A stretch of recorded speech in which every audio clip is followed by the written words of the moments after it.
I've been fencing since 1964, so that would be, how many years? I can't do the math because I'm too old. So, more than 40 years. So,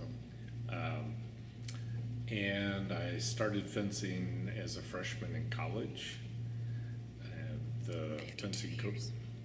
52 years. Thank you. 52 years of fencing. Actually, yeah, some of my students who are in their 50s, I've fenced longer than they've been alive. That's pretty scary. So I started because the coach of the U of I varsity fencing team in 1964, who was very good at taking raw material and making them into fencers, put out a notice that asked if anybody wanted to learn how to fence and be on the team. And I said, sure, I want to do that. And I was drawn to it because of the standard, romance of the sword and all that. Also, though, in 1959, I went to the Pan American Games in Chicago as a spectator. And the thing I got into was the only place I could get a ticket to was the fencing competition. And what struck me was that the competitors were treating each other with such dignity and kindness, really. I mean, they were very competitive, but it was very clear that everyone knew this was a game. And the human side of each person was really more important than the score. So it was the opposite of the standard 1959 Little League image that we have of the craziness that goes on there. So that's how I got started. And he, in fact, trained us well. We had a freshman coach who had been the épée, foil, and saber champion, three-weapon champion of the Commonwealth in 1939. He was our freshman coach, and he was astounding as a freshman coach. He was everything you could ask for. And then the varsity coach, Max Garrett, just took what he produced and made us into Big Ten champions on a regular basis. It was an upset if we did not win the Big Ten championship. So that's how I got fencing. Yes, I was on the varsity team at the U of I, and then I took about a year. Well, I qualified for the World University Games when I was a graduate student.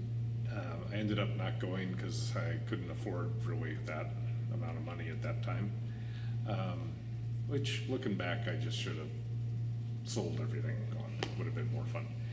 But shortly after that, I continued competing, and then the new head coach at the University of Illinois, Art Shanken, had no experience in in épée. He was a champion in saber and foil, but épée baffled him, I guess.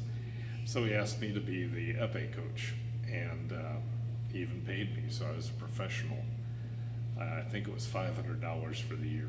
Not a lot of money, but nonetheless, that was a really interesting and exciting time to work with people who were, again, mostly novices, and help them get to a point where they could compete at a championship level.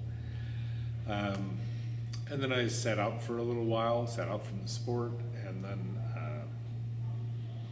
meantime I was teaching sociology at the local community college for 40 years. Then I got cancer, and treatment was very strenuous, and I couldn't quite seem to get back moving. And a friend of mine said, why don't you try fencing again? And I did, and I was very lucky. A woman named Rebecca Schneider had sort of persevered after the university dropped the varsity team and just moved it to a club status.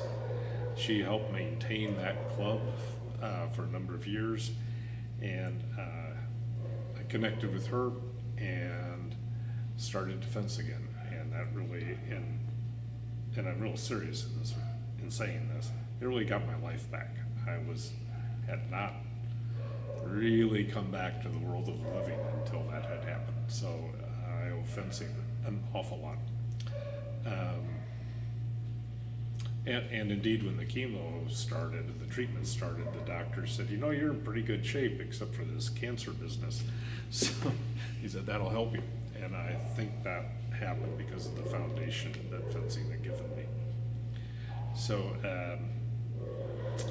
then through the evolutionary process of the club, the University of Illinois clearly didn't want to support the club, didn't want to give us any space, etc.